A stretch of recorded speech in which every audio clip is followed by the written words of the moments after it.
What's the word, man? What's the word, y'all? Loco, we're back with another video. Share my thoughts on this notepad with you regarding the boxing match that happened yesterday. Headline by Edgar Berlanga versus Hamzah Sheeraz. I'm about to give you four reviews on 4 fights that happened last night. It was a great card, man. Shouts to Turkey, man. Turkey out of sheet, man. He threw promoted the Ring 3 card, man. It was such a good card. It was questionable with one robbery, in my opinion, one questionable position, and 2 other decisions that was like, all right, it's cool. But yeah, overall, man, just with the video, about to give my review on it and all that stuff. But yeah, man, finally got my shit chopped off and all that stuff from the last video that y'all seen and all that stuff. So you know, I gotta keep this kind of clean and smooth. You know, that's just how I like it, man, with my goatee or whatnot. But hey, that's just me. Anyway, popping it off with David Morrell versus I forgot his name, man. Hold on. David Morrell fight. David Morrell, Ayman Kavalil or something, man. Middle Eastern dude or whatnot. That was a good fight, man. Dude, good squabble.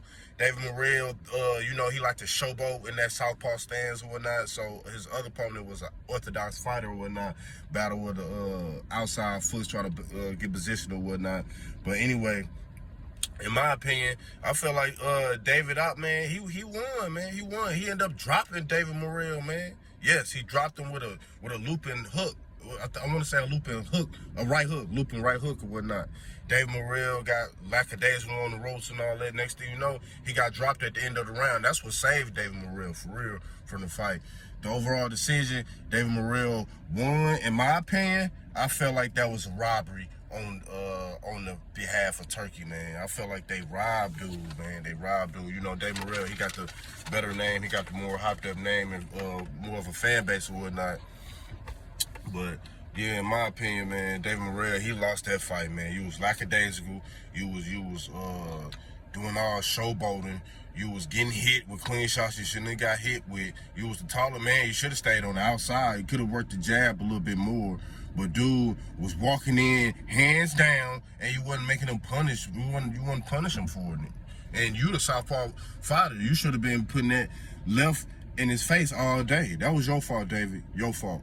You got gifted with a win, in my opinion, that you should have lost. You should have had 2 straight losses, one versus David Benavidez that you already, everybody know you lost, and against the dude from last night, man. Dude from last night, that should have been 2 straight losses. And in my opinion, you should have did more because you got more experience versus a high level fighter than your opposition. Crazy work, nasty work by y'all, man. Nasty work, Turkey, man. What's up with these judges, man? You got to get these judges in order, man, for real. You got to get these judges. Another fight, that was the fight after that, was Alberto Pereiro versus Abril Matias. That was a good fight, man. That was a good fight. That was going back and forth. Alberto Pereiro, he wasn't on his bike all day like people be saying he did because he's a boxer. He's not a power puncher like that. He doesn't have that many knockouts. That's why he be on his bike, or as you can say, just be on the back foot a lot. Abril Matias, he did bring the fight. He did make the fight. You know, he kept with the consistent pressure in his face, you know.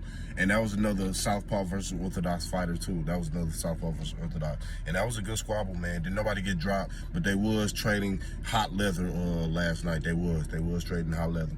In my opinion, it should have been a draw, you know. I felt like, even though they gave the decision to Abril Matias, a majority decision, in my opinion, it should have been a draw, man. Even though Matias did make the fight, he was still getting binked on.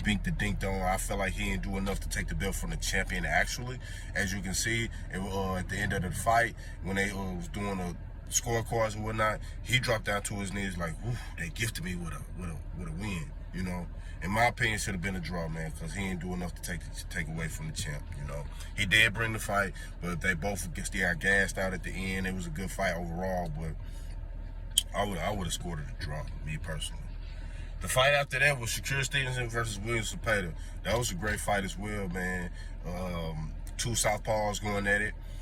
William Zepeda, you know, the power puncher versus the highly skilled and running boxer as Sheeraz Stevenson. Sheeraz Stevenson showed another arsenal. He showed another level of why he's elite, man. Shout out to Sheeraz Stevenson. In my opinion, you stayed on the ropes too long, you know. You was catching it, using that Philly shell, catching it, using your shoulder, tucking your chin, catching the shots when needed. Great job. You showed everybody that you're willing to engage and stay in a pocket. He shut up all his critics up last night. Oh, y'all can't say nothing that he's a runner. He kept running that Tom and Jerry hat, and Turkey said no Tom and Jerry, no running, and he did that. He stayed in the pocket all night. Like I said, the only thing that I ain't like about Shakur, he stayed on the ropes too long, but he was catching shots and he was countering in between shots for William Cepeda. Great job by William Cepeda. He kept that Mexican pressure in his face all night long, but he was one-dimensional. He was one-dimensional, just kept coming, and after a while, Shakur Stevenson picked up on that and started pop-shotting him in between shots. He did.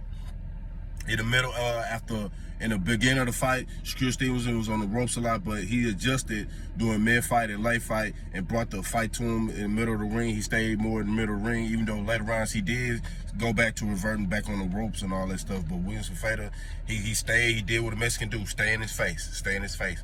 William Cepeda showed some dog in him. He kept the jab in his face when he needed. When he was on the ropes, he did start hitting Shakur Stevenson a little bit more, you know. But overall, William Cepeda, as you can see at the end of the fight, his face was kind of buzzed up and all that. But that's because Shakur Stevenson did a lot of a good job of countering with his shots and peppering them with the uppercuts when he had to and all that stuff.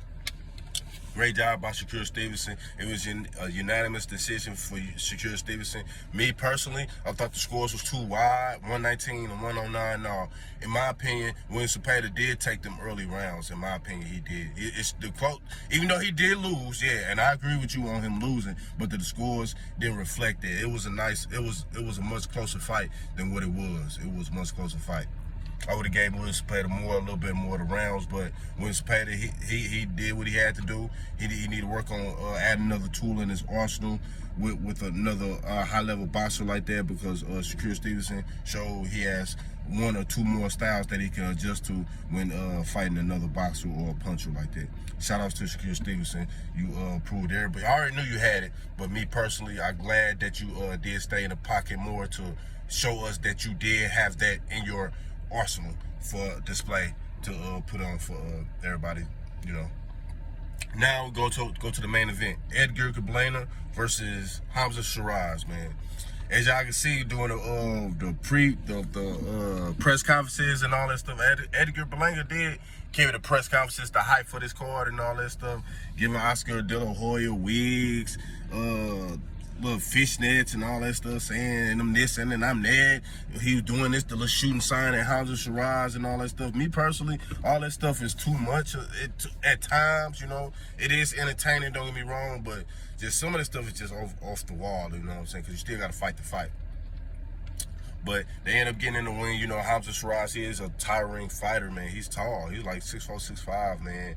And, you know, Edgar Berlanga kind of short, but whatnot. And this Hamzah Sheeraz first fight at 168, coming from his last fight 160 or whatnot against Carlos Adames, which was a draw.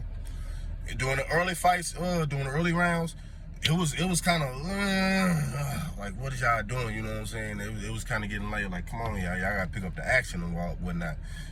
Edgar Berlanga, he'll come in throwing them hooking loops, jumping hooking loops, looping hooks and all that stuff. And I'm like, dude, what is you doing, bro? He could catch you doing that stuff, man. You tripping and all that stuff. He could catch you. Yeah, Edgar Berlanga was on his jab. His jab was effective. His jab was effective, man. Then later in the rounds, next thing you know, later in the match, next thing you know, Hamzah Sheeraz ended up putting him down 3 times, man, putting him down. He showed, Hamzah Sheeraz showed improvement from his last fight. He really did. He showed improvement from his last fight. He ended up catching Berlanga. Berlanga wanted to bang, which he should never try to bang with him. He should have just tried to outbox him and all that stuff. Use his jab because the jab was affecting him. But shout out to Hamzah Sheeraz. He ended up knocking him down 3 times. Ended up winning the fight off of TKO. Ended up just snatching his soul, man. And Edgar Berlanga, I feel like he was showboating too much. He was playing into the crowd, which you should. Don't get me wrong. You got a fan base. You in your hometown of New York. He had the King of New York on his shorts or whatnot, but it was just sad, man. But he did go out on his shield, man, and I like that for fighters. He went out on his shield. He did his thing, man. He did his thing, but he showed heart, he showed grit for the duration of the fight that it did last. But Hamzah Sheeraz, this was Hamzah Sheeraz night. He rebounded from his draw the last night to getting a fucking knockout, man. Fucking knockout, TKO knockout, man. Shouts out to you, Hamzah Sheeraz. He ended up putting him down. Nah, like I say, knocking him down 3 times or whatnot. He did his thing. He did his thing. They talking about him and Canelo in the future and all that stuff. No, man, he got other opportunities he can fight, you know what I'm saying, still build his name up, man. He ain't got to just jump in there and get it to Canelo or Crawford just because he moved up. The reason I say Crawford could do that, because Crawford, he's a 2-time former undisputed champion. His resume speaks for itself. Hamzah Sheeraz still gotta prove that, you know what I'm saying, he could do that. He still just win a championship fight. You know what I'm saying? Then we can see, you know what I'm saying? We don't want you in there with Canelo and all this stuff. I don't, you know what I'm saying? Maybe other people do, but I don't. I still want to see you prove yourself against other fighters or whatnot. But overall, great card by Turkey Alashi, #Ring3. I like all the 4 squabbles and all that. Like I say, it was a rob. One of the fights was a robbery. One other fight was a questionable position, and the other 2 was good wins by the opposition or whatnot. But shouts out to you, man. Please like and subscribe to my channel, man. And I keep giving y'all this great boxing content, along with boxing, baseball, football, volleyball. It don't matter, man. Basketball, it don't matter. I'm in here, man. And just different life events, man. Holla at your boy. Yo.